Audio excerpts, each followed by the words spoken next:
The Gaggle will be challenged and, if necessary, destroy media narratives. I'm George Samuel. With me today, of course, is co-founder of the Gaggle, Peter Lavelle, and it is now 10 a.m. on the East Coast of the United States, 7 a.m. on the Pacific Coast, and that can only mean one thing. It is time for our weekly joint live stream. So everybody, whatever you're doing, put it down. Turn that computer off. Well, keep the computer on. Turn the television off if you got the television. Put that coffee pot down. Everything. So this So is you can't reach for your wallet. It's okay with the wallet is exactly keep it at hand. That's it, and that's the message from Buddy. Peter, yesterday we were discussing the Trump peace plan and particularly the response of the Europeans to the peace plan. Now, it was really quite confusing, the events of yesterday, because there were several things that were going on. There was the meeting in Geneva between the American delegation, which included Marco Rubio, Jared Kushner, and Steve Witkoff, and then of course they were meeting the Ukrainians, but there was also the European National Security Advisor. Now, the thrust of the media reporting going into these meetings was the European counterproposals. So we had the 28-point plan, and then we had all the European counterproposals, and so we have now several versions of the European counterproposals, which again adds to the confusion because it's not clear which are the European counterproposals and who's actually presenting them. So, I'll just show you this as we have at least two versions. There's there was a version that was published in the Telegraph of London yesterday, but there's also another version that was published by Reuters. So if you just look at the one in the Telegraph, so here they have this one, end the war and arrangements to ensure no repetition to establish a blah, blah, blah. Both parties to the conflict commit to a full and unconditional ceasefire in sky, land, and sea. So already this is the non-starter. And then both sides immediately enter into negotiations on technical implementation of ceasefire monitoring. So this sounds like this is the Kaya Kallas, Ursula von der Leyen, and I guess Merz view, Tusk, and the rest. And then U.S.-led international ceasefire monitoring, and then 5 ceasefire violations. Russia returns all deported and illegally displaced Ukrainian children, prisoners of war, and then humanitarian relief. Then Ukrainian sovereignty is respected and reconfirmed.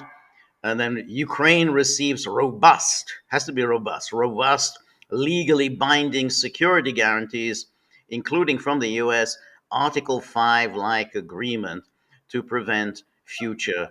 You're showing it, but you didn't say it. Ukraine not forced to be neutral. That's right. Yes, that's right. Ukraine is not forced to. You're absolutely right. Yes. There's no progress here. I'm sorry. There's no progress. None. I mean, it's like you put this forward. Yeah, exactly. You put this forward, and then you think, well, we've been through this. What is the point of putting all this forward? And then there's no restriction imposed on Ukraine defense forces and defense industry. That's nice. Guarantor states will be an ad hoc grouping of European countries willing non-European countries. Ukraine is free to decide on the presence, weapons, and operations of friendly forces invited by the government of Ukraine on its territory. Yeah, on every single point, they never ask themselves, will Russia agree to this? No, that's yes. Because it's a negotiation. It's multiple parties, primarily Ukraine and Russia. Why would Russia be part of any of these things? No reason at all. And that's why you think, well, all right, well, this sounds like it was drafted by Kaya Kallas Radek Sikorsky, and some guy in the German the Bundeskanzlery. Um, but so there's nothing here. There's nothing here at all. That's it's worth negotiating. We already know Russia's rejected this. You've been Well, saying this for also, three years. also, Russia has been consistently rejecting this. obviously, also there's the question of context. Why? What brings forth this 24-point plan? Okay, number one, it's a reaction to Trump's, obviously. But why did Trump, his administration, present this? Because they see facts on the ground, that they see how things are going, in what direction they're going, and they want to preempt that. Okay, the Europeans don't have it; it's not contextualized whatsoever. Right. Okay, Right. because I mean, this is something that you could have said in May of 2022, I guess. I mean, there's no chronology and No. no context to what they're No. saying. No. I mean, in a way, I mean, if you read this, it says, "Well, this sounds like the terms of victory." This is you're presenting your There you go. Yeah, your, exactly, exactly.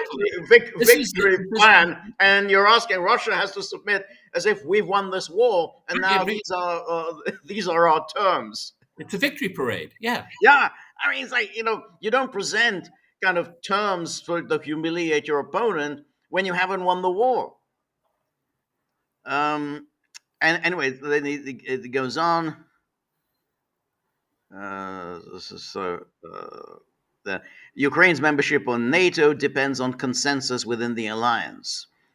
No, what it says consensus within the alliance. That isn't not even in accordance with the North Atlantic Treaty. North Atlantic Treaty, there has to be unanimity, not consensus. Unanimity. Consensus. What the hell is consensus? You know what? You just get the usual grouping and ignore all the opposition. Ukraine becomes a member of the EU. Ukraine is ready to remain a non-nuclear state under the Non-Proliferation Treaty. Territorial issues will be discussed and resolved after a full and unconditional ceasefire. And then territorial negotiations start from the current line of control. Once territorial issues have been agreed upon, both Russia and Ukraine commit not to change these by force. Ukraine regains control of the Zaporozhye nuclear power plant and also the Kakhovka Dam. And then we have Ukraine enjoys unhindered passage from the Dnipro River. Ukraine and its partners implement economic cooperation without restrictions. Ukraine will be fully reconstructed and compensated financially, including through Russian sovereign assets that will remain frozen until Russia compensates damage to Ukraine. All familiar, von der Leyen nonsense. And then sanctions imposed on Russia since 2014 may be subject to gradual and partial easing after a sustainable peace is achieved and subject to the resumption in the event of breach of a peace of agreement. And then separate talks will begin on the European security architecture, including all. Yeah, yeah. Wow. That's your 24 points. For 24 points, the last point is the only point that matters, and it's an afterthought. Right. It's literally a throwaway. Yeah. And this is what this whole conflict is all about. Yeah. And it seems to be in numerical order of importance. I mean, it reads that way to me. It tells you a lot. The 24th one is, and by the way, European security architecture, something like that. That's right. So what are they saying? So Ukraine will join NATO. NATO member states will not have a veto on this. There'll be a consensus within NATO. So we'll just sort of create this consensus against their own treaty. Against their own treaty. There will be NATO forces in Ukraine, and we're going to get our hands on Russia's sovereign assets. All right, George. Okay, so this came out as a result of meetings yesterday, right? This came not as a result of. I think it came out in anticipation. The exact timeline is very unclear. Well, I'm asking for a reason, because if there was a hiatus there of a day or a day and a half, I didn't realize Russia surrendered. I didn't hear it. No, I I didn't. didn't I know it didn't. at all. Yeah. No, no. I didn't either. So yeah, it's very. That's what I mean. It's very unclear. This is published in the Telegraph, so the Telegraph doesn't exactly say, well, who presented it to you and at what time. Where. What's your source for this? It's just the Telegraph said, oh, here are the EU's counter proposals, which obviously, yes, these are the terms of victory.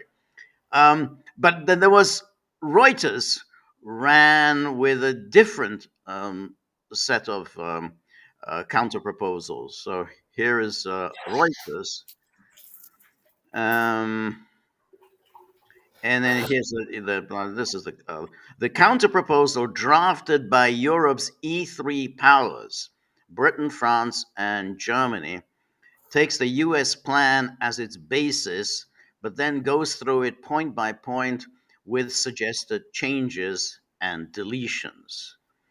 And the text is as follows: Ukraine's sovereignty to be reconfirmed. So that's pretty similar to the The first Trump one.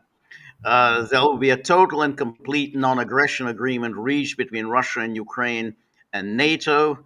All ambiguities from the last 30 years will be resolved. So that is also from the Trump plan. Point three of the US plan is deleted. A draft of the plan seen by Reuters said there will be the expectation that Russia will not invade its neighbors and NATO will not expand further. Um, and then, after a peace agreement is signed, a dialogue between Russia and NATO will convene to address all security concerns and create a de escalatory environment to ensure global security and increase the opportunity for connectivity and future economic opportunity. And then Ukraine will receive robust security guarantees. Though leaves it fairly. That's uh, very from whom? Yes, exactly. It doesn't go into the details. Size of Ukraine's military to be capped at 800,000. So the Trump Okay, plan. so the 200,000 increase there. Okay. Exactly. Ukraine joining NATO depends on consensus of NATO members, which does not exist. So they acknowledge it does not exist. So you're going to have to find some other way of doing. Though it's hard to know what that means. Depends on consensus. What do you mean depends on? Um, and then NATO agrees not to permanently station troops under its command in Ukraine in peace times. So, okay, so that under its command. So Yeah, that, and also this is a sleight of hand here, and NATO's already shown how it can parse words. of course, It yeah, will not permanently stay. Well, they'll rotate them, exactly. They because that's and how they've they. done that, and very dishonestly to get Oh around yeah, that. yeah. That's what they did. That you remember when the 1997 NATO Russia agreement, they use that word permanently, so they can say, oh well, we don't have. Not permanent. They're not permanent. They're not permanently based there, so you can actually return. But also notice how under NATO command. So that means you're still going to have NATO forces, but you can say, well, they're not actually under NATO command. But that doesn't really mean anything because they can turn around and be under NATO command, at a moment's notice. Oh no, they're just under French command. They're not answering to NATO command. But you turn around, 5 minutes later they're under NATO command. So it's very very dishonest. Um, and then so the NATO fighter jets will be stationed in Poland. That was they had that Well, in I the, mean, the Trump plan. NATO fighter jets are already stationed in Yeah, Poland. I don't get this whole thing. I don't. Yeah. I mean, I guess hey, then we can use them in Ukraine at a moment's notice. But I don't understand what the point of it is. Uh, U.S. guarantee that mirrors Article 5. Yeah, well, see, that's. But then, why do you need to have any a consensus that Ukraine will be in NATO if you're going to preemptively give a Article 5 guarantee? That means Right. they're in NATO. That's exactly. It's de facto. It's a de facto U.S. guarantee that mirrors Article 5. Oh, Um, God. U.S. to receive compensation. Oh, everybody is acutely aware of Trump's mercurial nature. Okay. But it's also very interesting this. Why say Article 5? Because if it's a US guarantee, then I mean Article 5 says one for all and all for one, that every single NATO member state goes into whatever action. But here they say, well, it mirrors Article 5. So in other words, you have a US guarantee and NATO goes into action as when the guarantee is snapped. So Well, that's it's kind of like saying, Dima, our friend Dima Babic, Dima, I'm going to send you to Budapest, and you're going to live in George's house.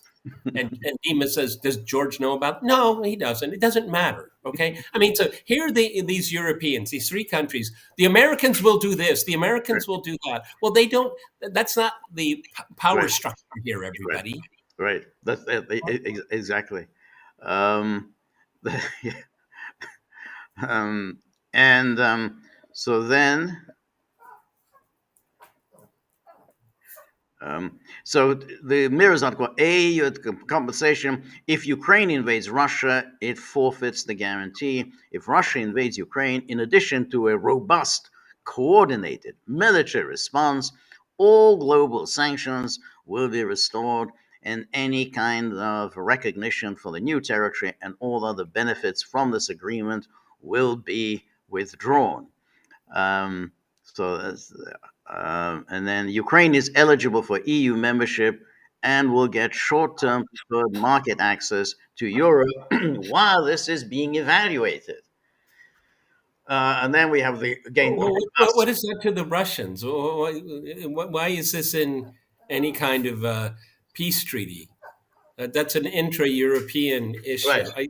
yeah, And yeah, and Russia's already made it clear it doesn't care. right, right, yeah, yeah. And then we have the robust global redevelopment package for Ukraine, including but not limited to creation of a Ukraine Development Fund, the high growth industries. The United States will partner with Ukraine to jointly restore, grow, modernize. It's really, I mean, it's odd the way it's formulated. And I guess because they're trying to tweak the Trump plan, so it's like it sounds like you're telling the United States what it can and can't do. But I mean, I think that's the peculiarity of this. Well, the Yeah, United States will because do this and this. Well, who are you to tell the United States what it will do? because the Trump plan was telling the Europeans what to do. Yes, no, they're not quite in the position to do that. And then a joint effort to redevelop areas impacted by the war, to restore the infrastructure, develop mineral, natural resource extraction, and so on. Special financing package. And then Russia to be progressively reintegrated into the global economy. Sanction relief will be discussed and agreed upon in phases on a case by case basis. The United States will enter into a long term economic cooperation agreement to pursue mutual development in the areas of energy. So, again, that was all in the Trump plan. Russia to be invited back into the G8, which was also in the Trump plan. Um, Ukraine will be fully reconstructed and compensated financially, including through Russian sovereign assets that will remain frozen until Russia compensates damage to Ukraine. So it's very interesting. I mean, they kind of slip in their things, so they keep the sort of the bits and pieces of the Trump plan, and then they slip this thing in about the Russian sovereign assets, which is their particular preoccupation. A joint security task force will be established with the participation of the US, Ukraine, and Russia, and the Europeans to promote and enforce all of the provisions of this agreement. Russia will legislatively enshrine a non aggression policy towards Europe and Ukraine. Well, I don't quite know how you can only, I mean, if you have a non aggression, it has to be two ways. I mean, the Russia's not going to do this unless you do it yourself. Well, we make a pledge, but you don't make exactly the same pledge. So there has to be it's a mutual non-aggression treaty. I mean, there's no other way to go around it. Yes, and they demand that the Russians do this, but they will not abstain from expanding NATO. Come Yeah, on, everybody, let's grow up. Okay. exactly, exactly. Um, and then United States agreed to, Russia agreed to nuclear non-proliferation treaties. Ukraine agrees to remain a non-nuclear state. The Zaporozhye nuclear power plant will be restarted under the supervision of the IAEA, and the power produced will be shared equitably. That's also in the Trump plan. Ukraine will adopt EU rules on religious tolerance and the protection of linguistic minorities. That's Uh, interesting that the EU hasn't spoken up about that before. Yes, exactly. Now they're forced to say, "Oh, well, that's interesting. Why Well, that's haven't they adopted these rules on religious tolerance and protection of minorities?" Territories. Ukraine commits not to recover its occupied sovereign territory through military means. Negotiations on territorial swaps will start from the line of contact. Negotiate with, what's the line of contact? Well, I don't know why the line of contact. I mean, it's Um, once future territorial arrangements have been agreed, both the Russian Federation and Ukraine undertake not to change these arrangements by force. So if they talk the line of contact, so you're basically still going back to ceasefire in place. Russia shall not obstruct Ukraine's. well, and when one gets the impression that all of this is incumbent upon a ceasefire first. Exactly that, but this one's a little more subtle than the other Yeah, one, the Telegraph one. So they kind of slip it in so you don't notice what they've just said. And then humanitarian committee, there'll be family reunification. Ukraine will hold elections as soon as possible. So not the 100-day limit. Well, as soon as possible, as soon as you can manage it. yeah. Provision, Ukraine will hold elections as soon as possible after the signing of the peace agreement. Who will sign the peace agreement? right? Yes. The Russians, Zelensky's legal standing is ambiguous at best. Yes. Um, and then provisions will be made to address the suffering of victims of the conflict. This is um, this is their way of getting around the whole thing of the amnesty. Remember that was in the Trump plan, the amnesty. No trials, but they kind of provision will be made to address the suffering of victims of the conflict, but they don't want to spell out, oh, we're going to have these trials. Um, the agreement will be legally binding. Implementation will be monitored and guaranteed by a board of peace chaired by President Trump. And there will be penalties for violation. Upon all sides agreeing to the memorandum, a ceasefire will be immediately effective upon both parties withdrawing to the agreed upon points for the implementation of the agreement to begin. All right, so you can see here they're making more of an effort to accommodate the Trump plan.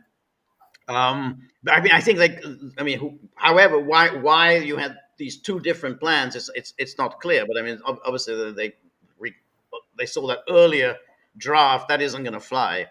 But this isn't going to fly either. But you can see that here they're trying to say, well, we're on board. We support the president. We just want to tweak it a little bit. But Well, I mean, since the Europeans want to chime in on here, though they're not a party to party the of conflict. the conflict, can the Russians take out their red pencil and go through both of these right Well, now? that's in fact Would they welcome that? Would they yes, welcome that?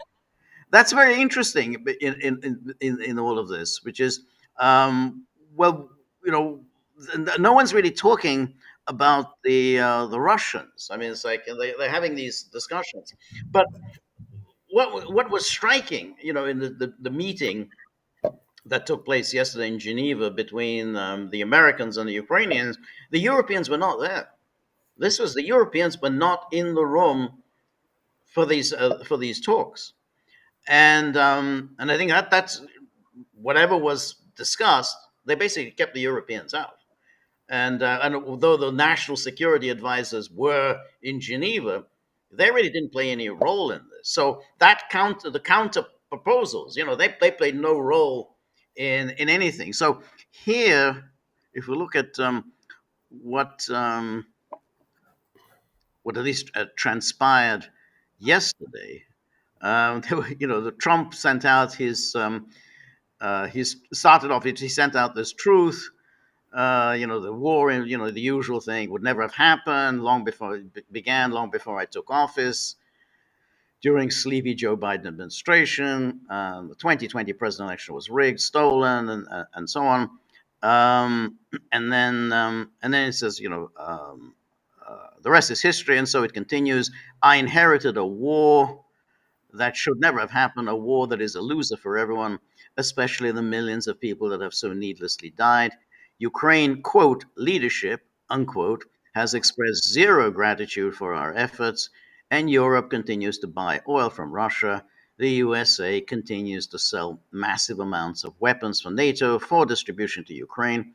Crooked Joe gave everything free, free, free, including big money. God bless all the lives that have been lost in the human catastrophe. So that's he's familiar, except again he's gone back to his Yeah, you know but there's absolutely no substance of this at no, there's all. no substance.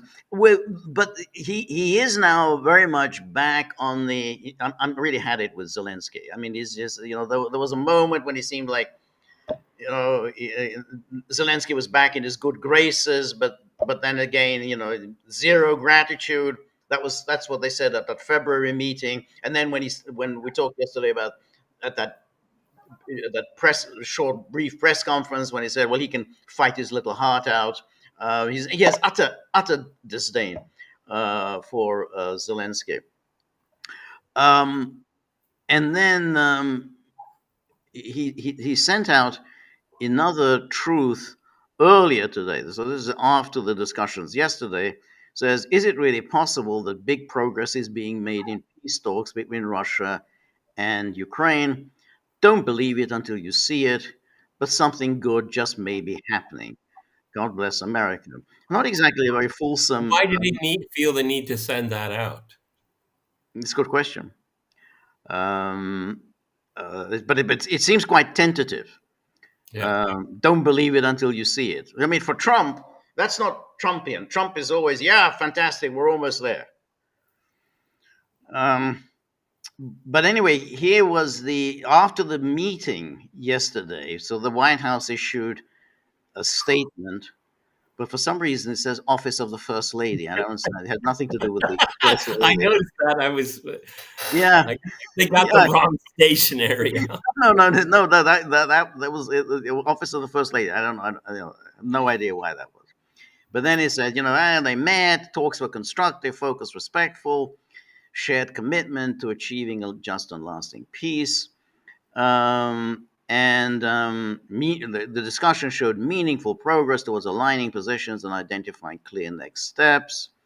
They reaffirmed that any future agreement must fully uphold Ukraine's sovereignty and deliver a sustainable and just peace. As a result of the discussion, the parties drafted an updated and refined peace framework, which we haven't seen.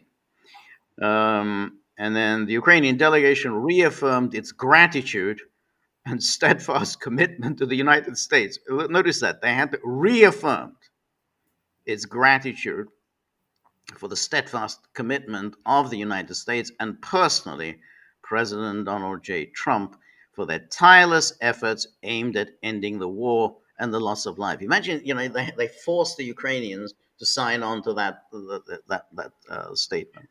Okay. Ukraine and the United States agreed to continue intensive work on joint proposals in the coming days. Final decisions under this framework will be made by the presidents of Ukraine and the United States. Both sides reiterated their readiness to continue working together. And Okay. then, So all we know is they met. Okay. exactly.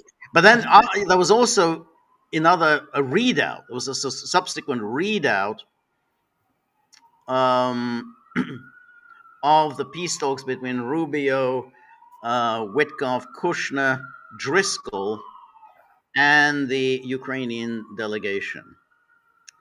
So that's meeting with the Ukraine to review the latest draft agreements under discussion. The conversation was candid, detailed, and conducted in a spirit of partnership and shared purpose. And That's not a readout, George. I don't. That's not a readout, folks. No, the Ukrainian delegation affirmed that all of their principal concerns, security guarantees, long term economic development, infrastructure protection, freedom of navigation, and political sovereignty, were thoroughly addressed during the meeting. They expressed appreciation for the structured approach taken to incorporate their feedback into each component of the emerging settlement framework. So they're appreciative. Ukrainian representatives stated that based on the revisions and clarifications presented today, they believe the current draft reflects their national interests and provides credible and enforceable mechanisms to safeguard Ukraine's security in both the near and long term. They underscored that the strengthened security guarantees architecture combined with commitments on non aggression, energy stability, and reconstruction meaningfully addresses their core strategic requirements. Okay, but which side are you on? I mean, is it a go or not go? That's what inquiring minds want. Okay, this is all pablum here. Okay, it is pablum, but you can see at the same time that what they're trying to lock Ukraine in. They're basically, this is this is the deal that's on the table. I mean, we can fiddle around a little bit, but this is the deal, and you more or less have to sign on to it. I mean, it's like, you don't have much of an option. What's interesting here, because George, in his usual thorough and forensic way, we have this European, I guess E3 or okay, The E3 with the drafted, yes. But that's just kind of floating around. Yeah, okay? that's what's so. I mean, it's like the Europeans have come out with a 28. Well, fine, I'll catch it on the plane home. But I'm working my deal. I'm working my deal. Okay, right? Yeah, they can they can roll it up in a tube and smoke it if they want. I don't care. I mean, that's what it looks like right now. That's what it looks like and that's what was so peculiar and why the media coverage was so useless. Because all of the media coverage, all the Europeans, they're at the table, they've got the counter proposals, they're in Geneva, and they're obviously their views are going to be taken into account, but it's clear that their views are not taken into account. Those just they were just floating around as these are the counter proposals. Well, they're not talking about the counter proposal. This is between the Americans and the Ukrainians. There are no counter proposals here. I mean, this could have been the government of Barbados saying, "Well, we have a 28-point." It's like, well, good for you, good guys. Okay, but we're working here. And this, in fact, comes out. We'll look in a minute. The news conference that Marco Rubio gave with this issue actually did come up, and so yeah. Non-energy, and then you go on. Secretary Rubio and his team reiterated the United States' firm commitment to ensuring Ukraine's sovereignty, security, future prosperity remains central to the ongoing diplomatic process. They emphasized that this work is driven by President Trump's goal of ending the war that has taken the lives of millions. And both sides welcomed the steady progress made and agreed to continue consultations and so on. The meeting concluded with shared understanding that today marked a significant step forward and that continued and close coordination will be essential as the parties work towards a durable, comprehensive peace. So the important thing, what they were trying to do is to lock Ukraine in. You have to show, we're down for this. We're taking this seriously. That was the thing. That's why they had the statement and the readout that the Ukrainians are locked in and they're taking this seriously. And there's no more. I think I'll go get Bundeskanzler Merz, to come in and step in on my behalf, or Keir Starmer. So then, as I say, there was the news conference given by Marco Rubio. So his remarks, he said, now, obviously, like any final agreement, it'll have to be agreed upon by the president. There are a couple of issues that we need to continue to work on. But I think the report today is that I think today was worthwhile. was it was probably the most productive day we have had on this issue, maybe in the entirety of our engagement, but certainly in a very long time. But work remains because this continues to be work in progress. I don't want to declare victory or finality here. There's still work to be done, but we are much further ahead today at this time than when we were when we began this morning and where we were a week ago. Oh, he's such a tease, isn't Yes, he? exactly. Question: did you confirm that you met with European representatives today, and what can you say about it? Yeah, we met with the national security advisors of a variety of countries that were here, and we sort of walked them through the progress we had made today. We didn't go in again to tremendous detail. We assured them that items that involve both Europe and NATO directly, or that those items are items that we sort of agreed upon as part of a separate track because it involves input from them. But I think what they heard, and I hope they'll confirm, I believe they will, is an incredible amount of positivity from both the Ukrainian and American side about the progress we've made today. So clearly, there's no consultation with the Europeans. We just said, well, we told them, and I'm sure they'll agree that it was very positive. And then he's asked, what did you think of the counter proposal from the Europeans? Then another question, can you point to any concessions you're asking the Russians to make? And then Secretary Rubio, the what? The counter proposals of the Europeans, the counter plan of the Europeans. Secretary Rubio, I'm not. What counter plan? Can you point to any concessions? I haven't seen any counter plan.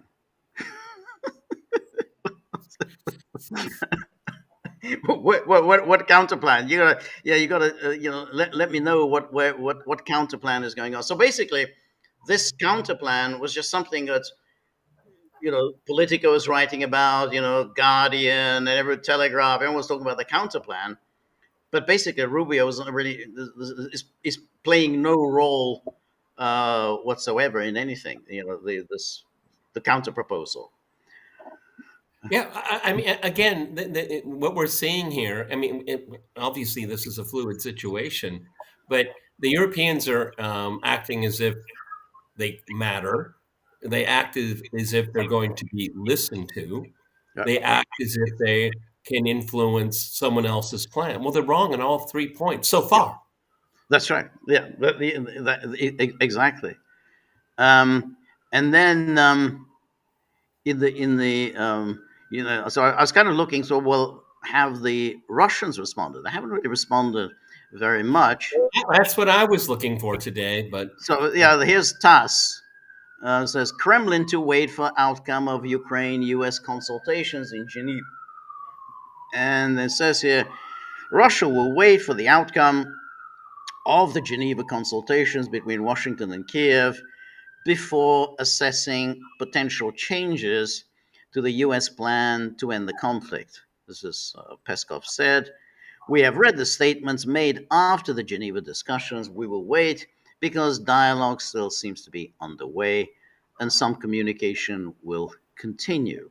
So they basically said, well, I don't know when you got to. Well, there's nothing for us to do. You're still holding talks. So there's been nothing, absolutely no real reaction. They got to they got to find what are they going to agree upon.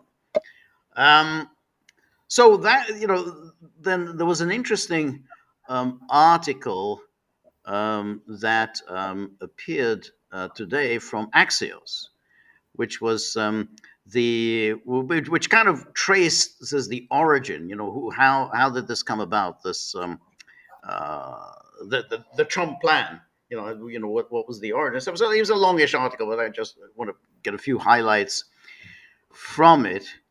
And clearly, Kushner was the key player in this. And once Kushner is a key player, that means that Trump is going to be involved. And so here, how Trump's 28-point plan for Ukraine shocked the world. And let's say here, the October 22nd, Kushner and Witkoff pivoted from discussing the Gaza deal they'd helped deliver to the war in Ukraine. Trump imposed sanctions on Russia that day. for the first time since returning to office, and the peace process was almost entirely stuck. The pair wanted to repeat their approach from Gaza, draft a plan, put it on the table, and figure out how to get both sides to agree. 3 days later, Witkoff and Kushner met Kirill Dmitriev for dinner in Miami and agreed, and again for several hours on Sunday.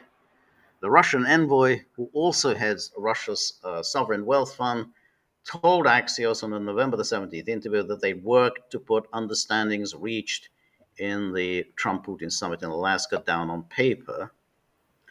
And then the goal was to produce a framework basically saying, how do we really bring finally lasting peace to Europe, not just Ukraine? By then, Witkoff and Kushner had Trump's go ahead. Witkoff and Kushner wouldn't have engaged in talks with the Russians and the Ukrainians on a new plan without getting a green light from Trump, said one U.S. official. Secretary of State Marco Rubio was read in every step of the way, and Vice President Vance was also in the loop. It was Vance's idea to tap Army Secretary Dan Driscoll, a Yale Law classmate, to bring the 28-point plan to Ukraine. Driscoll was already planning to visit Ukraine with a large military delegation to discuss defense tech and strategy. With a few days' notice, the White House told him to expedite his travel plans and prepare to negotiate peace. And then, meanwhile, Witkoff and Kushner met with Zelensky's advisor Umerov over 2 days in Witkoff's home in Miami. Also on hand was a senior Qatari official who had good relations with the U.S. envoys, with Umerov and with Putin. Witkoff and Kushner briefed Umerov on the plan and incorporated some of his input. It was Umerov's idea to call Zelensky so he could hear the plan straight from Trump's team. They talked and tried to read to the president the points of the plan, but it's not really possible for such a thing over the phone. And a Ukrainian official who strongly objected to the plan and to how it was presented. And so, but that's basically that was clearly the how they worked the plan. I mean, I guess the real question then arises: well, what happens now? I mean, Rubio during that news conference said, "Oh well, the Thursday deadline. We can be flexible on that." But it's the Thursday deadline kind of is operative. That in the sense of this, well, are we making progress? It doesn't have to be Exactly. Thursday; it can be Friday, it can be next Monday. But are we actually making progress? It doesn't. So that I think that's Well, the it's kind of like the way we described it yesterday. Is that are you green lighting it? That's phase one. Okay, phase two is how do we just tie this thing up? right, Tie up all of the loose ends. And right, uh, I mean, for non-Americans, it's like Thanksgiving. It's kind of symbolic. I mean, right, Trump, it's like we thank God for peace in Ukraine. It's whatever how he right. sees it. In his Yeah, head. Okay. yeah, I don't take well, particularly with Trump, deadlines don't really mean much. Okay, right, so but it's basically we get we're poised to pull this over the finish line. Everyone's on the same page. right, right. Um, So then it's a question of, well, what happens then? I mean, would then they organize? Well, we have to have some kind of a negotiations. I mean, obviously there would have to be arranged for a negotiation. Now today, Putin had a lengthy phone conversation with Erdogan, and I think it was clear from the readout that they were indeed discussing the possibility of a meeting in Istanbul, and so therefore, it would obviously be the next step would be a resumption of the negotiations in Istanbul to start nailing down all of the details. I mean that would have to be the next step. Um, the alternative, of course, is that the Europeans try to do something, but they don't have very much room to maneuver. I mean, it looks at this stage that the Americans have kind of sidelined them. They've made sure that they don't get themselves in the middle of this. Uh, Well, one thing that I think a germane question has to be asked, and maybe it was asked in a corridor or during a coffee break, but somebody on the American side had to tell the Ukrainians, we don't want to see anything from your European friends. Okay. Are right, we clear on this? Are we right. clear? Yep. Because that'll muddy the waters. And time is precious. And my boss back in Washington, he wants some results. So your European friends, you can talk about recipes and pasta and cheese all you want, but not about this. What do you? I think so, and I think in that Axios article, as I say, it was very long. They said the meeting was tense. It was a tense meeting with the Europeans. So with the between the Americans and the Ukrainians. So I think it was clear that it was why. Well, why was it tense? Precisely because the Americans were making clear that, yeah, as you said, there isn't going to be a kind of an alternative Starmer, Merz, Macron, gathering. I mean, Yeah, so that was in last season's episode. Okay. exactly, exactly. I see Stubb, the Finnish president. He's off to coming to Washington, but Stubb by himself, he doesn't really, carry much clout. I mean, it's He's just. got about as much charisma as a cardboard box. Yeah, I mean, if he comes over, he said, well, we can play golf. Well, I guess they can play golf. I mean, they'd have to go down to Mar-a-Lago. It's a little cold for golf in Washington. And I think Maloney is also coming to, Good you for know, her. Good for yes, her. exactly.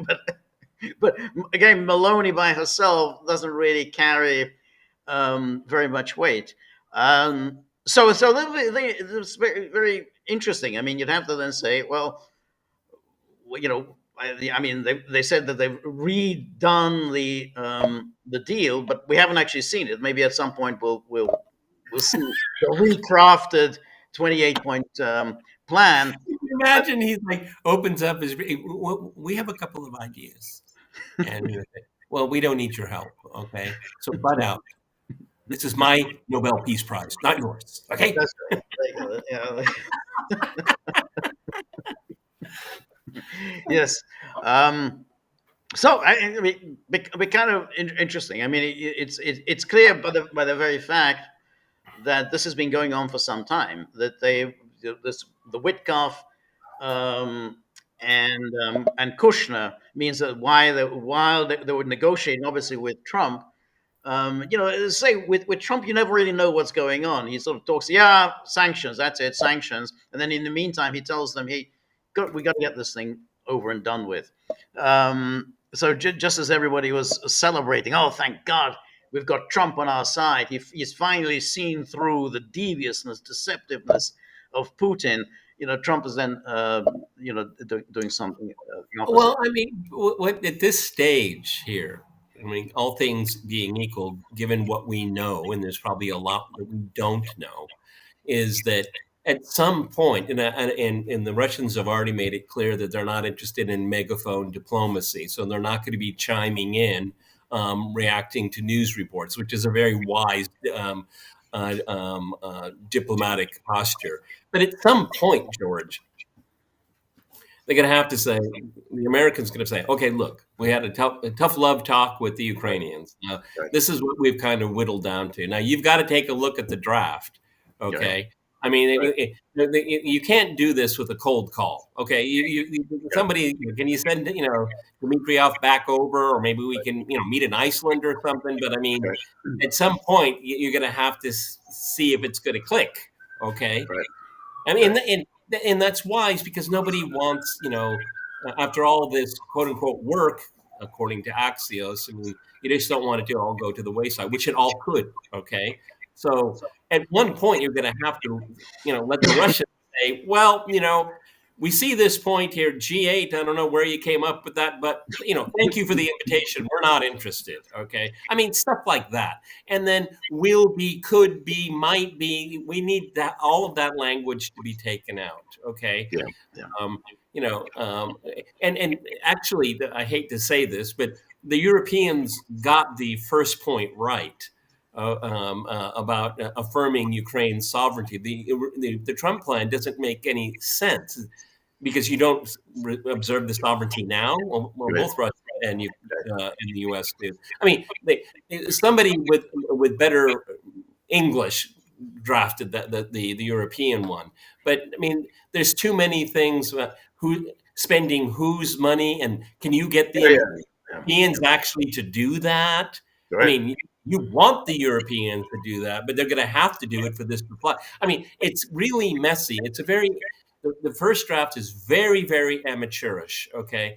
Having said that, I to my core, somebody went through those notes at Anchorage and say, "Remember when the Russians said this about European security?" I think that's okay. Let's throw that in. Okay, it's so potpourri, and I've looked at all of the reactions online. I maybe because hope dies last. I'm still willing, like I said in my Twitter account, I'm still at the table, but a lot has to be done still. Well, I think so. I think one has to take this seriously because this is the first plan that we've seen that actually addresses seriously the causes of this war. I mean, everything else just simply saying Exactly. Russia's an aggressor. Russia wants to, rule over Ukraine. All we Russia, need is a ceasefire. Israel. They All we want to. need is a ceasefire. Yeah, just a That's right. ceasefire. Ceasefire. Russia. Putin wants to restore the Soviet Union. All this stuff. I mean, that's not getting anywhere. And so this is the first time that the United States, and that means basically the United States will have to coerce. And it's clear from that at least that second version of the counter proposal, they're kind of accepting we're going to have to address the root causes of this war. We just simply saying, like the Finn chick and Kaya Kallas, oh, Russia needs to withdraw from Ukraine, and that magically the war comes to an end. So basically, they're beginning to accept that we're going to have to address the causes of it. Now, obviously, there's no reason for the Europeans. I mean, this is what we were saying yesterday. There's no reason for the Europeans to be taking part in any of these talks, other than the issue of NATO. I mean, they're going to have to redraft their constitution. I mean, I think they're going to have to start, addressing the issue of under what conditions can we have, further NATO expansion. It's not just up to NATO members to say, oh well, whoever wants to come in will come in. I mean, that was going to have to be redrafted. Yeah, and the Europeans have this unfortunate attitude that they're perfect and everyone else around Yeah, them is imperfect. Well, the Europeans, if this is going to work, you're going to have to do some changes yourself, and you're going to have right. to change bad behavior. Yeah, Okay, no, your bad behavior. that's exactly right. Um, so, from the Europeans' point of view, I mean, this is what we were talking about the other day. They still have this Trump problem. I mean, they're kind of hoping that Trump is going to go away. They're going to try and spin this out. If they could just spin it out until the midterms, they don't have the time. I mean, I think that's why they're being pressed that there's got to be make a decision, by Thursday or next Monday or whatever, and then we'll have to begin negotiations. So, Trump has deliberately kind of accelerate the timetable, so as to prevent, because he knows what the European game is. The European game is let's just spin this out in perpetuity, and then we can get through the midterms. Trump will suffer big defeats, and then he's going to be a lame duck, and then we can hope for the Democrats. They'll be back in 2028. That's the plan. I mean, obviously, we know exactly what's going on in the minds of Europeans, but they don't have room in which to maneuver. That's the importance of this accelerated timetable. That it's going to be done quite quickly, and they're not, and going to have that many opportunities to sabotage this. Yes, and to keep their war, the proxy war going, the Europeans are going to have to steal Russian assets, and they know it. Right. Okay, and that Right. is looming as well. I mean, Yes. I don't know what the date is, but the European they'll have big confab. It's in December, and obviously the Trump team is trying to preempt that. They're trying to Yes. create facts on the ground And obviously, this Trump revision that they've come up with. There's what they're doing. They're saying this is yours, but it's new, it's improved, but Yes. it's better. We Right. helped you improve it. That Rubio has gotten the marching orders apparently not to Yes. listen to their crap. Yes, yes, that's the point. It's clear, and it was clear from that news conference that there was really there's no European input. I mean, that's why they kept asking him that question. He kept ignoring the question. I mean, throughout the year, about well, what about the counter proposal? What about the counter proposal? That's right. What counter proposal? What are you talking about? I haven't seen any counter proposals. So that's the important part of it. But this is really the problem. The Europeans have got themselves into this situation and they've made themselves irrelevant. You know, the, in theory, Europe should have been the key player in all of this. I mean, it's on the European continent, and this should have been absolutely a European issue. They made themselves irrelevant. And Yeah, but see, this goes back to the origin story. Why didn't they take the lead? Well, let's remember what happened in February of 2014. They took the lead and creating the Maidan yeah, catastrophe, and then they walked away from it. Okay, and so they're in the wrong step every step of the yeah, way here. right, Okay, they wanted to create this chaos in Ukraine, and this is what they got. Okay, right, right. this is what they got. It's a very interesting juxtaposition because if we go back to the era of the 1960s and 70s, the Europeans were then taking the position, well, we share this continent with the Soviet Union, and we are the ones who have to live here, and we need to work out a modus vivendi with the Soviet Union. That was and therefore that was so, as opposed to the Americans who were kind of very belligerent, and this was particularly sort of in the the earlier Reagan years, or something. Hey, you're kind of making life dangerous for us. So that was kind of the sensible position of the Europeans. We actually want to maintain some kind of civil relations with our neighbor to the east. So now what has happened, and Europe should have been the leading force here. And even when during the NATO expansion, it was the Americans who were pushing for NATO expansion. It wasn't Europeans. It was the Americans who were pushed expansion. It was the Clinton administration in particular, and they pushed the Europeans along. But now we have the Europeans who say, no, no, we want to continue Well, and but escalate this conflict with Russia. But see, this is one of the things that happened with NATO expansion, and one of the reasons why the Americans wanted it. Number one, NATO is a vehicle to suppress the sovereign interest of all countries in Europe. That's Yep, by design. Okay, yep, yep, but think about it, George. Once you get Poland and the Baltic Chihuahuas, then right, that creates the moment. right, yeah, The Americans have the momentum to continue yes, because the opinion of the Germans, of the French, of the British. Well, the British are always hawkish, but I mean, everybody else in Europe. Okay, no, it's that the power, that the center of power shifted yep, in the yep, NATO world, right, and so the Poles say, now we need to keep going right, because they knew that the Germans and the French and the Italians and the Spanish will say, oh, why are we doing this? The Soviet Union is gone. yep, Okay. And so NATO expansion created its own momentum. yep. Yeah, exactly. Because what NATO expansion did was that it brought in the former allies of the Soviet Union, who were many of them were filled with absolute loathing for Russia. Clearly, the Poles and the Baltics, but even others, like the Czechs, like the Romanians. Yeah, and that's right. Finland, then later on Finland, but that's right. And even Hungary. I mean, Hungary's got is a special case because of Viktor Orban. But if he goes, who knows which way Hungary is going to go after Orban? So the whole. You're absolutely right.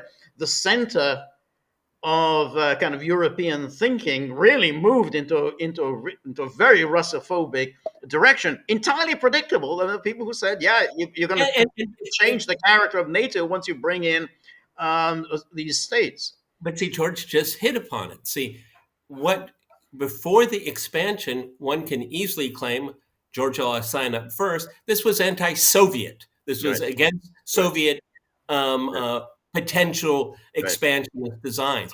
But once the Cold War is over, you bring in these new members. It is pure Russophobia. Okay, Yep. it has Yep. nothing. See, why we're in this mess is that they don't think in terms of security. They think in terms of hatreds and Right. history and justice and Right. all of that.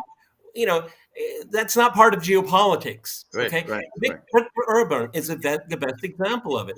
Right. Hungarians don't like Russians because of what the 56 and Right. you Right. know the 40 years of communism, Right. but they're keenly aware that they're landlocked. They don't have a lot of resources, Right.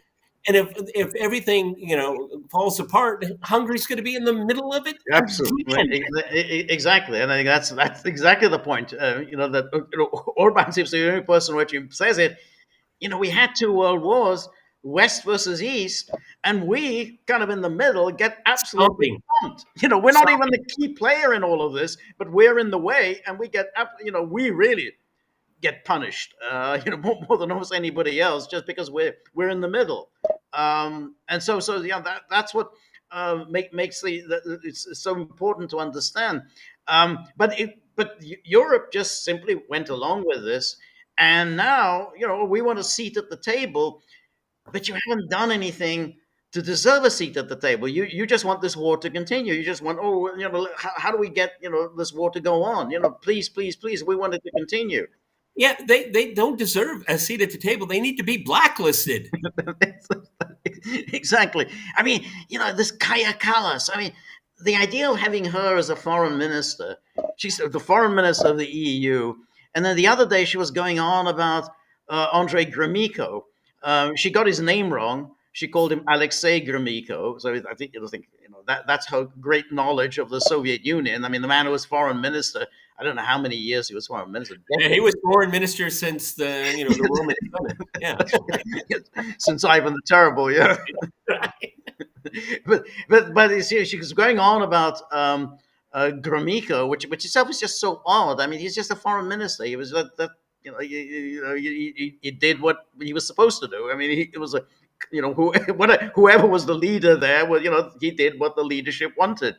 Um, and she was going on about somehow that Gromyko was effective, like he's the foreign minister of Russia. He was always just Gromyko was the foreign minister of Russia. I mean, it's such a bizarre take that you think, well, this is it's like the Soviet Union is just simply Russia. I mean, that's the extent of her understanding. Look at Alexei Gromyko.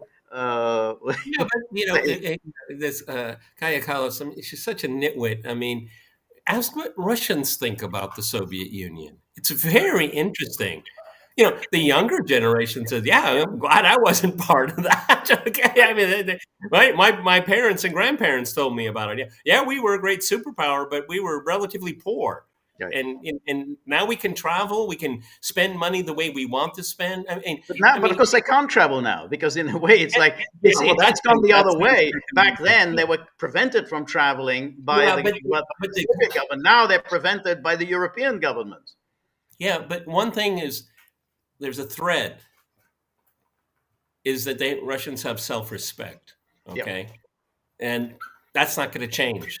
That's Yeah. not going to change. You're not going to talk down to them. You're not going to scold them. Okay, Yes. it doesn't work. That's right. Okay, That's right. So one other thing I wanted to bring up, which we haven't really discussed very much, but it's kind of an interesting story. There's an MP in the UK, Nathan Gill. I mean, he was a member of the European Parliament, and he was a member of Nigel Farage's UK Reform. That's not, is it Reform UK Party, and but he was a member in the European Parliament. Now, he has been sentenced to 10 and a half years in prison in the UK for supposedly he took bribes from Ukrainians. So the Ukrainians, who were supporters of Medvedchuk, for making all sorts of statements favorable to Medvedchuk, favorable to the opposition in Ukraine. And this is just quite extraordinary. I mean, it's like, I really didn't know that essentially taking lobbyists' money lands you in prison. Does it apply to Boris Johnson? Yeah, exactly. Exactly, Boris Johnson. I mean, and the sums involved are a pittance. I mean, it sounds like, oh, he got altogether. He sort of got something like £40,000. Johnson, that's 40. That's how much Johnson pays. When he has a dinner out with some friends in London. I mean, and he has all of these rich friends. So I just want to show you this. I mean, 10.5 years. That's more than murderers get in the UK. Um, and so just show you this. This is Okay, for everyone's I'm this is George has caught me flat-footed on this, so I'm just going to be reacting. Okay. right. No, I mean, because it's got very little attention anywhere. So here, this is he's saying that Nathan Gill, who went on to become leader of the Reform UK in Wales, has been jailed after admitting taking money from an alleged pawn of the main security agency in Vladimir Putin's Russia. Even though, of course, not it does nothing to do with Russia. It was all in Ukraine. It doesn't matter. They don't care. And it says Gill was paid thousands of pounds to give TV interviews in favor of a key Putin ally and to make speeches in the European Parliament between December 2018 and July 2019. The 52-year-old father of 7 had pleaded guilty to 8 counts of bribery, sentenced to 10.5 years at the Old Bailey. And then prosecutors found WhatsApp chats between Gill and a Ukrainian called Oleg Voloshin, a former member of the Ukraine parliament for a pro-Russia party. Gill, an MEP for 6 years, was also paid to host Putin's most trusted associate in Ukrainian politics at the parliament in Strasbourg. Scotland Yard accused Gill of, quote, peddling narratives beneficial towards Russian interests. Farage, now leader of Reform UK, said he was stunned that Gill, a former Mormon bishop, would have done this. Farage said he had no knowledge of his shameful activities and condemned them in every possible. Well, George, do you know anything about lobbying laws in the UK? Well, not really, and I don't think they're. I mean, but I mean, but even if, lobbying. Let's say it's lobbying. Okay, I don't quite see that this is a criminal matter. I mean, you can say it's a civil matter. Maybe it's a disciplinary matter. That you should be expelled from Parliament. I don't even understand why the UK courts are involved in this. I mean, if there's an injured party, then it's the Parliament in Strasbourg. But I don't. Can you see the crime here? I don't quite get. Well, I mean, criminal here. If it's the European Parliament or it's the UK Parliament or the American Congress, I mean, foreign money is it's ubiquitous. It's everywhere. Okay. And yes, it's always a quid pro quo. I mean, ask APAC how it works. Okay. And we know how much money there are these trackers. Every single member of Congress, there's one organization that tracks how much money APAC is giving them to their campaigns. Right. Just because APAC is a philanthropy operation. You're right. That's right. Now, I'm assuming since Nathan Gill is a member of Reform, that he probably believes this. He probably thinks that what was going on in Ukraine was outrageous. This is 2019. George, you and I, for the entire course of the conflict, have made a case for that. I mean, I'm not going to be so arrogant to say that other people haven't made a similar case. Okay. Well, that's exactly it. So really, it is about content. It's the substance of what he was saying that he's being punished for. Because why else? I mean, at most, okay, he took money. He said, "Okay, well, this is what I believe, but if you're going to pay me some money, that'll do nicely." I mean, nobody says no to money. Um, the son, Again, it goes back to the lobbying laws. I mean, did he declare it or undeclared, or do you have to declare it? I don't know. I just don't understand. I don't know. I don't know either, but it still seems to me that even if that's the case, even let's Well, say it's there are definitely these. the content. Okay, I Yeah, mean, but yeah, that's right. What you say is right. That may mean you have to declare it. He didn't declare it, and so on. Though, but these are laws but, in but the that's a procedural thing, and I don't in 10.5 years. ten and a I mean, half years. And it's like a slap in the. Okay, first you're publicly humiliated. You get, you can't become a member of. You can't run for office for 10 years or something like that. But 10.5 years of prison. 10 and a half years. I mean, it's just. But you see, that's interesting when you say the lobbying laws. But we're not talking about the UK. I mean, he was a member of the European Parliament. So then I don't know what are the European parliamentary laws. I mean, that's the British courts have stepped in to protect What the standing do they European have? court. What's their standing? Like you said, are they the aggrieved party? Right. I don't get 2018, 2019. That was already after the Brexit vote. I mean, I think Brexit didn't come into effect, I think, after till 2019.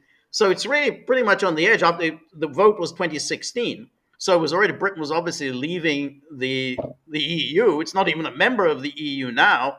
So you're punishing him because of the Strasbourg Parliament. But Britain has nothing to do with the Well, Strasbourg isn't it Parliament an anymore. attack on Farage also, George? But it may be.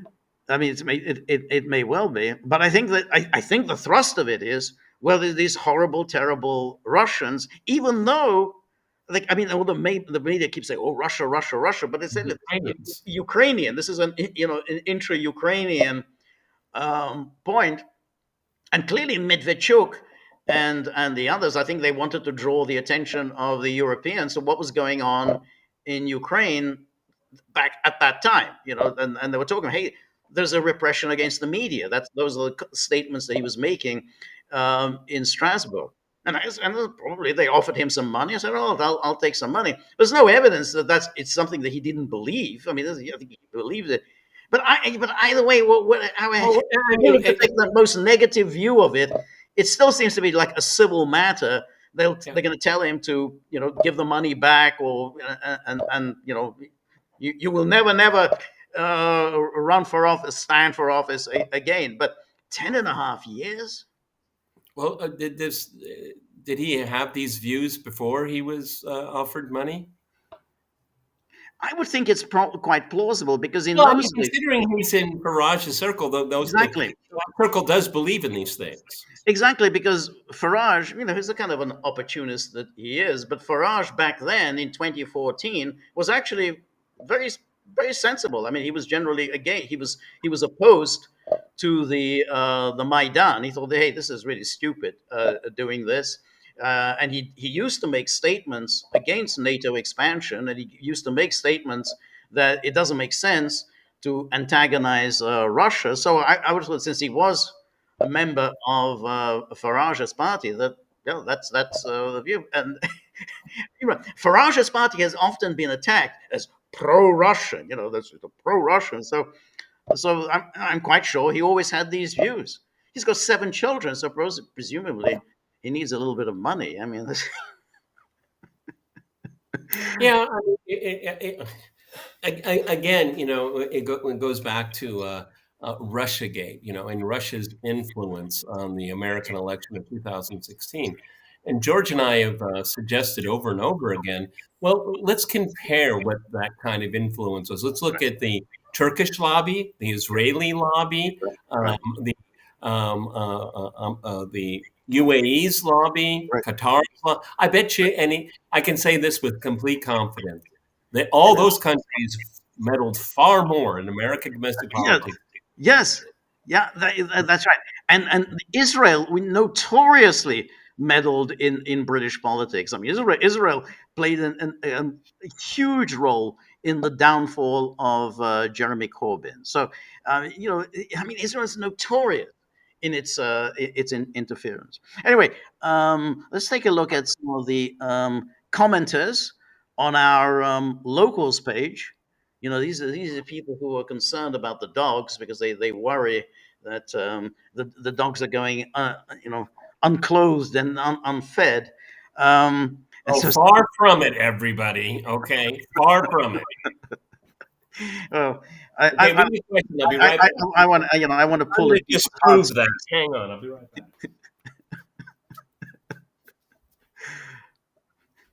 back. Uh, um, no, the dog. No, it's just oh, um, is the dog's coming back? Um, and all right, so then so here is Cynthia is very Unclothed, unclothed. Oh, thank unclothed, God, he's well, all right. unclothed.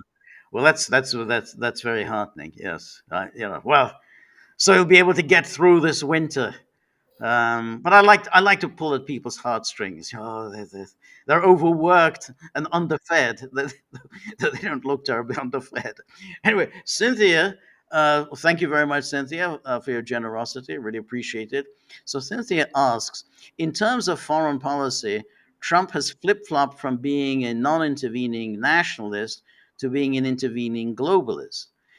But why can't he grasp the fact that by imposing sanctions and tariffs on sovereign nations, he's oftentimes imposing them on global corporations? Most of them are owned by US investors. Sure, that may be hard for him to grasp, but if he doesn't do so, his economic foreign policy will soon result in a net negative for the US market, minus its short sellers, of course. So, what I mean, I think the way Trump would think of this when you say about the U.S. corporation, I think that's true. I think he says that the U.S. corporations should invest in America. So he's saying, well, if you don't want to pay a tax on when you're importing goods into the United States, well, you have an option. Build your plants in the United States, and then you're not going to get taxed. And now he says this to almost all corporations. Let's say the Japanese. So hey, we're going to hit Toshiba with a tax. So I said, well, if Toshiba doesn't want to be hit with a tariff, then hey, build your plant in the United States, whether you're Toshiba or or an American corporation. That's fine. You're welcome, but do it in America where you're providing jobs. So I think that's how he kind of thinks of it.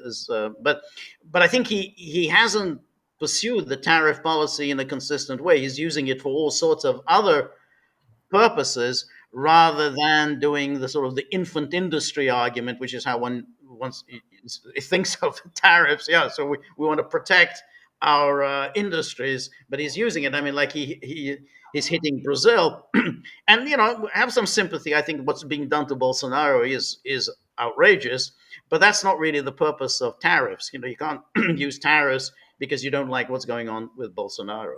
Yeah, and also sanctions are for even though they impact private enterprise and corporations.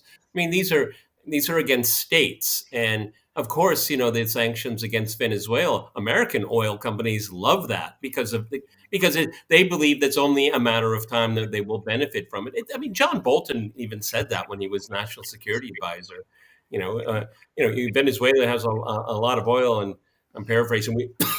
American oil companies would love to get in on it. Okay, so I mean, what it is that you have to remember the most of the world's economy is not modeled after the UK or the United States. I mean, all around the world, energy companies are basically owned by states. Okay, what we had in Iran in Yeah, yeah, 1953. that's right. The Anglo, that's Yeah, the Anglo-Iranian oil company. Yeah. they wanted to keep that concession, and then Mossadegh said no. The people have voted for it. So, I mean, sanctions work very much to the advantage of corporations in many cases. Okay, I mean, look at the influence of big big aggro in Ukraine. I mean, they want this. BlackRock wants this land. They want this production, and that's one of the reasons why you see in all these plans they have the Dnieper River. They need to have free passage there. Is that because of just being magnanimous? No, these companies want to get to market. They want to get to market, but they are, but the tariffs do. I mean, even if you're bringing in agricultural produce from Ukraine, I mean, the tariffs in theory would punish you. In other words, you're still going to have to pay a tax if you want to get access to the American market, even though you're an American corporation. There isn't a carve out for American corporations. At least that's not the way the tariffs are supposed to work. The tariffs are supposed to work that anybody who's bringing in anything to the United States is going to have to pay an import tax.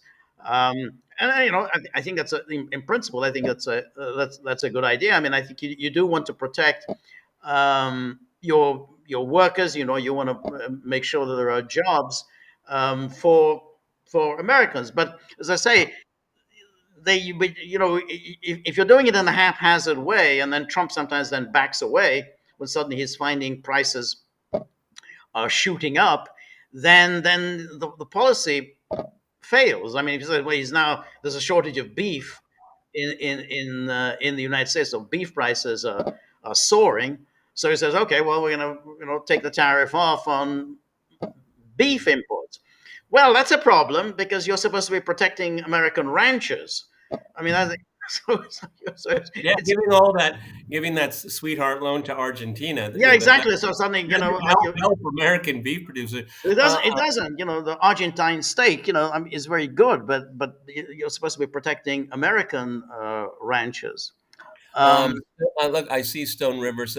What are the odds that you give Trump caving again if he doesn't? What do the EU warmongers do? That's a very fair question. Okay, I mean, every time I do a recording of my program, every time George and I do a podcast, we all worry about the next time we meet up, or next time I do a recording, the table has been rearranged. Right. It happens all the time. Right. I think in this case, I don't think he is going to cave. I think he will pursue this. Because I think he is thinking in terms of he wants to get this out of the way. Now, it was the same thing with the Gaza 20-point plan. We don't have time to get into that, but he didn't cave. I mean, he went ahead with the Gaza plan. Now, the fact that Israel is ignoring key parts of it and continuing to target Gaza, that's a different issue. Then it's a question of whether is Trump willing to take on Israel and in order to ensure that the plan is implemented. But I think he is now, he's seen what happened with the Europeans, that he's sort of, hey, they came and they're going to push him off his side. So I think he's going to pursue this. The question then is, well, is he actually going to, he's got a lot of things to focus on, and he does get a little sidetracked by all sorts of other things. But I think he will pursue this. I don't think the Europeans are going to be able to pull the stunt that they pulled in August. I think it's clear just from everything that happened yesterday that they're not going to be able to pull that off again. Okay, I watched Peter on his crosstalk the other day. It's amazing how different he is there. He speaks totally differently. And also, Peter is very directive on crosstalk. Here, he listens to George modestly. Well, George, you're on my program all the time. Am I any different here than I am there? Well, I mean, it's obviously... You're worried about time. I'm just always worried about time. Well, I think it's different when you're on crosstalk, you're essentially the moderator. I mean, I am. Not essentially, I am. Yeah, you are. So you play a different role. I mean, if you're the moderator, then the role of the moderator is to get the guests to talk, and the moderator just keeps the conversation flowing. So you play a different role on crosstalk than you play here. So I think that's why. I mean, it seems very obvious why you would talk differently there than you would here. Well, I think content-wise, I don't think I speak any differently. I mean, no, I don't think content-wise. No, but I think you're just playing a different role. That's what you're expected to be, the moderator. Anyway, so we got Cynthia has another point. She says, "This leads me to say that Russian oil companies could dodge or work around these sanctions by transforming themselves in a vast network of shell companies that are so complex and stealthy that no one with the most powerful supercomputer can possibly track them down. They can also rebrand themselves as a multinational corporation, a company without a country, if you will, and do their banking with a tax haven country that's not friendly with the U.S." Well, I imagine, yeah, that all of that can be It's done. such a wonderful question that it's self answering and very good, Self-answering, yeah, very good, very that's good. that's right. That's kind of what they do, and this is what the Scott Bessent, he was on Meet the Press on yesterday, and he was attacking the Europeans. He made some comment about, well, if when you've had 19 rounds of sanctions, that sounds like you've failed. But his point was that the Europeans are pretending that they don't consume Russian oil. He says, well, yeah, they can be consuming Russian oil because the Russian oil goes to Indian refineries, and then the Europeans re-import that oil. And At a Trump higher said this, price. and Besson said this. You're re-importing the oil at a markup. So you're pretending we're going to do this to the Russians, that to the Russians. We're going to have another 20th round of sanctions. But the fact is that you're still continuing to import oil from Russia. And so, all the the United States needs to do this, United States do that. So that's basically saying, yeah, you're still doing it. Hey, the comment about sirens, it's not on my end. It's on George's end. Okay. The comment on the what? Sirens, always sirens Oh, that's on the. me. Yeah, that the sirens. Yeah, I because I live very centrally, and there are a lot of sirens. I think police sirens, mostly police, not so much ambulance, but it's mostly police. And to be honest, it's very odd because it's not like Budapest is a crime-ridden city. I mean, it's like it's like you you go you go around. Most people will say I feel pretty safe in Budapest. It's not, this isn't London where people are genuinely afraid to walk around the streets. I don't think people are, but the sirens would suggest that it's almost like New York. Like in New York, you have the ubiquitous police siren. You can't have a moment in New York when you don't hear a siren somewhere. So I don't know what the sirens are about. Um, so the uh, so now, just to conclude, we've got Thursday. Obviously, is Thanksgiving, so that's going to be a nice long weekend. Now the question is, what's the betting that there's going to be some kind of well, I think there's some meeting of the minds between the United States and Ukraine, because of course then the second part of it is, well, they have to then present this to the Russians and see how the Russians respond. So I can see that by Thursday, the United States and Ukraine will said, okay, we've now got a framework, but there is then the next process. We have to present it to the Russians. Is this a framework that you can sit down and begin negotiations on? And I think since it's Monday and we have this pro forma deadline of Thursday, um, we should all be watching. The Europeans be able to crack the door open? Okay, slither their way in. This is really all about the Trump administration's resolve. Mm. Um, uh, because I tend to think, and I know it's very nuanced, and people I really respect have differing opinions. I believe this is a leadership challenge. I mean, if Trump says this is what we're going to do, we're going to do it. Now everybody knows he's prone to react to the last person he talked to, and that's what's in play here. It's the original plan. To repeat, I think it was very amateurish. It I was think an it was. amateur. I mean, now this is where you've That's said all this. I I need. don't. Yeah. Oh, we finally got to disagree. I'm sure everyone's happy about that. Okay. I I don't think think it's a framework. I mean, it's a framework. I we mean, still yeah. got 3 minutes, and I only need 15 seconds. Okay. Good. I think it could have been written a lot better, with a lot more detail, but it looks like it's being Well, worked upon. it's a framework. You can't put the details into a framework. It says, well, The these more the are details in the beginning, the better. well, if you put two, yes, all right, but it's 28 points. So so therefore you're addressing an awful lot of different issues. You're addressing security issues, Well, resources George, let's go issues. back to Friday. You and I went through every single point. It's badly written and it's ambiguous. I don't, We spent I think almost an hour and a half going through it. Okay, yes, but and I it don't was think but it was that's a because good we plan. want to We couldn't have understand it. talked about it for 90 minutes. Yes, Okay, but that it's a framework. I mean, it's like that. It's supposed to. That's all it's supposed to be. You can. There are treaties.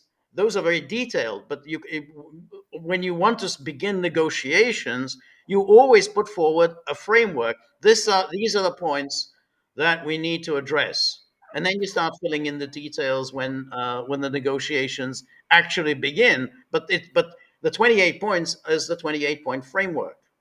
And everyone knows it's a framework. They I use this won't. word. It's I, a I framework. won't. I won't. To disappoint everyone, I'm not going to disagree with you, George. Yeah, yeah. Well, I think it's time for us to depart. So thank you so much.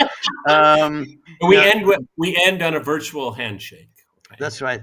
It says London isn't even the top 10 of crime cities. You know, I mean, what are you gonna compare it with? I mean, it's like, yeah, okay, it's supposed to be part of the civilized Western world. Yeah, I'm sure there are plenty of cities which are much worse than London.